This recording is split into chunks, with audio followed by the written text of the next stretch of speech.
बाबा, हम दोनों को कोई ऐसा उपाय बताइए कि हम दोनों को कभी ठंड ना लगे।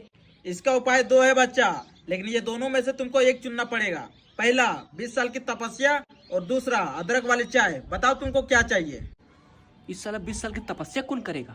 अदरक वाली चाय मांग लेते। हाँ बाबा, हम दोनों को अदरक वाली चाय चाहिए। एक बार फिर से सोच लो बच्चा। हाँ सोच रही है, अदरक वाली चाय लेकर आइए। तपस्या,